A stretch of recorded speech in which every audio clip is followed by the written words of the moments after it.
بسم اللہ الرحمن الرحیم۔ مادہ قیاس کا بیان۔ قیاس میں دو چیزیں ہوتی ہیں، ایک صورت اور ایک مادہ۔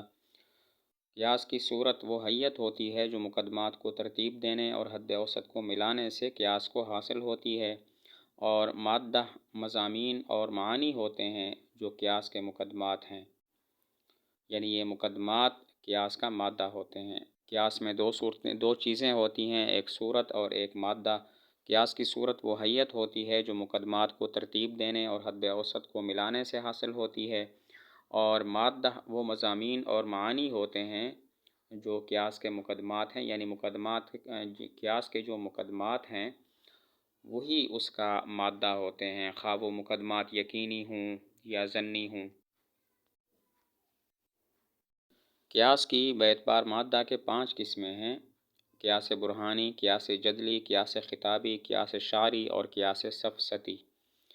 قیاس کی باعتبار مادہ کے 5 قسمیں ہیں: قیاس برہانی، قیاس جدلی، قیاس خطابی، قیاس شعری اور قیاس سفسطی۔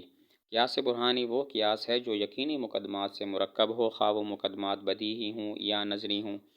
بدیہی ہوں جیسے ہر انسان جاندار ہے، ہر جاندار جسم، نتیجہ ہر انسان جسم، اور نظری ہوں جیسے محمد صلی اللہ علیہ وسلم اللہ کے رسول ہیں اور اللہ کا رسول واجب الاطاعت ہے، لہذا نتیجہ حضور صلی اللہ علیہ وسلم واجب الاطاعت ہیں۔ قیاس برہانی وہ قیاس ہوتا ہے جو یقینی مقدمات سے مرکب ہو، خواہ وہ مقدمات بدیہی ہوں یا نظری ہوں۔ بدیہی ہوں جیسے ہر انسان جسم ہے، ہر انسان جاندار ہے، ہر جاندار جسم ہے، نتیجہ ہر انسان جسم ہے، اور مقدمات نظری ہوں جیسے محمد صلی اللہ علیہ وسلم اللہ کے رسول ہیں، اللہ کا رسول واجب الاطاعت ہے، لہذا محمد صلی اللہ علیہ وسلم واجب الاطاعت ہیں۔ آگے بدیہیات کی 6 قسمیں ہیں: اولیات، فطریات، حدسیات، مشاہدات، تجربیات اور متواترات۔ بدیہیات کی 6 قسمیں ہیں: اولیات، فطریات، حدسیات، مشاہدات، تجربیات اور متواترات۔ اولیات وہ قضیے ہیں کہ موضوع اور محمول ذہن میں آئے تو عقل ان کو تسلیم کر لے، دلیل کی ضرورت نہ ہو۔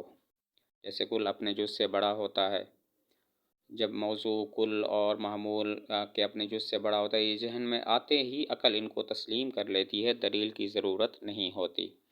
اولیات وہ قضیے ہیں کہ جب موضوع اور محمول ذہن میں آئے تو عقل ان کو فوراً تسلیم کر لے، دلیل کی ضرورت نہ ہو، جیسے کل اپنے جز سے بڑا ہوتا ہے۔ فطریات وہ قضیے ہیں کہ جب ذہن میں آئیں تو دلیل ذہن سے غائب نہ ہو، جیسے 4 جفت ہے اور 3 طاق ہے۔ یہ جب ذہن میں آتے ہیں تو ساتھ ہی ان کی دلیل بھی ذہن میں آ جاتی ہے کہ جفت کے 2 برابر حصے ہوتے ہیں اور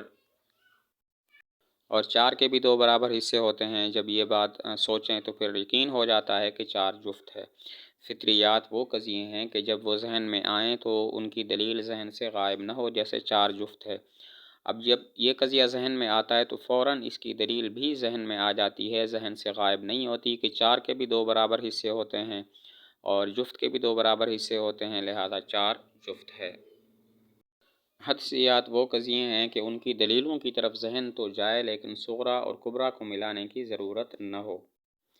جن کی دلیلوں کی طرف ذہن جائے لیکن صغریٰ اور کبریٰ کو ملانے کی ضرورت نہ ہو، جیسے مفتی کامل سے پوچھیں کہ کنویں میں چوہا گر جائے تو کتنے ڈول، کتنی بالٹیاں نکالیں، تو وہ جواب میں کہے گا 30۔ اب اس کی جو دلیل ہے وہ ذہن میں آتی ہے مفتی کے، لیکن صغریٰ اور کبریٰ کو ملانے کی ضرورت نہیں ہوتی۔ کسی مفتی سے پوچھیں کہ کنویں میں چوہا گر جائے تو کتنے ڈول نکالیں، تو وہ فوراً جواب میں کہے گا 30۔ تو اب اس کی دلیل بھی ہے جو اس کے ذہن میں موجود ہے، لیکن صغریٰ اور کبریٰ کو ملانے کی ضرورت نہیں ہوتی۔ مشاہدات وہ قضیے ہیں کہ جس میں یقین کا حکم حصے ظاہری یا حصے باطنی کے ذریعے لگایا جائے۔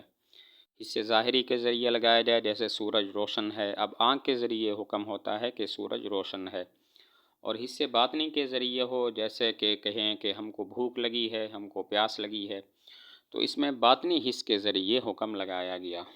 مشاہدات وہ قضیے ہیں کہ جن میں حکم حصے ظاہری یا حصے باطنی کے ذریعے لگایا جائے۔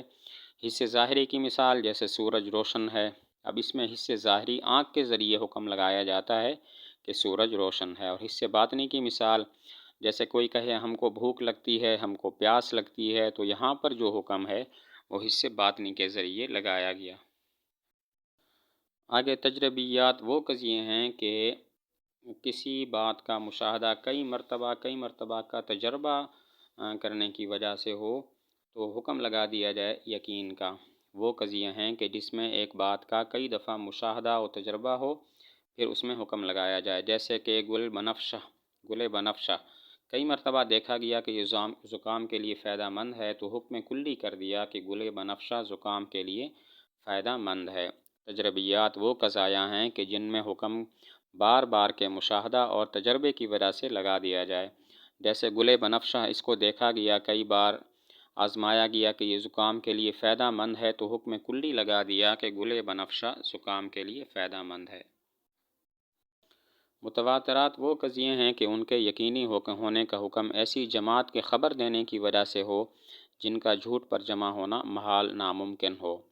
متواترات وہ قضیے ہیں جن میں یقینی ہونے کا حکم ایسی جماعت کے خبر دینے کی وجہ سے ہو جس جماعت کا جھوٹ پر جمع ہونا ناممکن ہو، جیسے کلکتہ ایک بڑا شہر ہے۔ اب یہ متواترات کی مثال ہے کیونکہ اتنے لوگوں نے اس کی خبر دی ہے کہ وہ تمام لوگ جھوٹ نہیں بول سکتے۔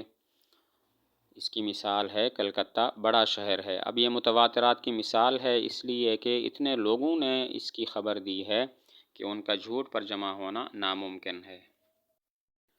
قیاس جدلی وہ قیاس ہے جو مشہور مقدمات سے مرکب ہو یا کسی ایک فریق کے مانے ہوئے مقدمات سے مرکب ہو، خواہ وہ مقدمات صحیح ہوں یا غلط ہوں۔ قیاس جدلی وہ قیاس ہے جو مقدمات مشہورہ سے مرکب ہو یا ایک فریق کے مانے ہوئے مقدمات سے مرکب ہو، خواہ وہ صحیح ہوں یا غلط ہوں، جیسے کہ ہندوؤں کا قول ہے جاندار کا ذبح کرنا برا ہے اور ہر برا کام واجب الترک ہے، لہذا جاندار کا ذبح کرنا واجب الترک ہے۔ جاندار ذبح کرنا برا کام ہے اور ہر برا کام واجب الترک ہے، لہذا جاندار کو ذبح کرنا واجب الترک ہے۔ قیاس خطابی وہ قیاس ہے جو ایسے مقدمات سے مرکب ہو کہ ان کے بارے میں غالب گمان صحیح ہونے کا ہو۔ قیاس خطابی وہ قیاس ہے جو ایسے مقدمات سے مرکب ہو کہ جن کے بارے میں غالب گمان صحیح ہونے کا ہو، جیسے زراعت نفع کی چیز ہے، ہر نفع کی چیز قابل اختیار ہے، لہذا زراعت قابل اختیار ہے۔ زراعت نفع مند ہے، ہر نفع مند قابل اختیار ہے، لہذا زراعت قابل اختیار ہے۔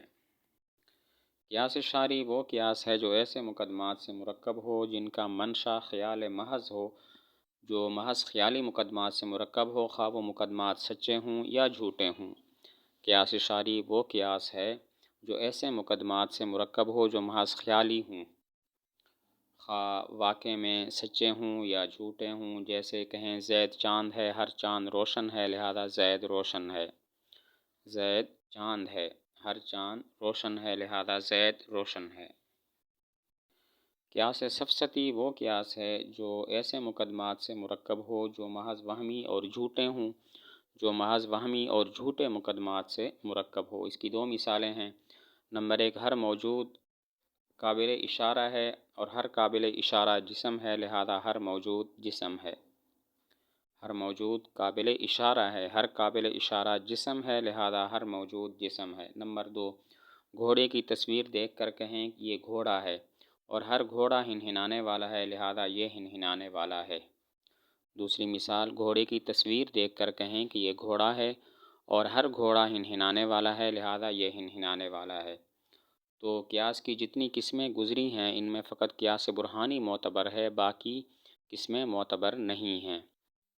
قیاس کی جتنی قسمیں گزری ہیں ان میں فقط قیاس برہانی معتبر ہے اور کوئی قسم معتبر نہیں ہے۔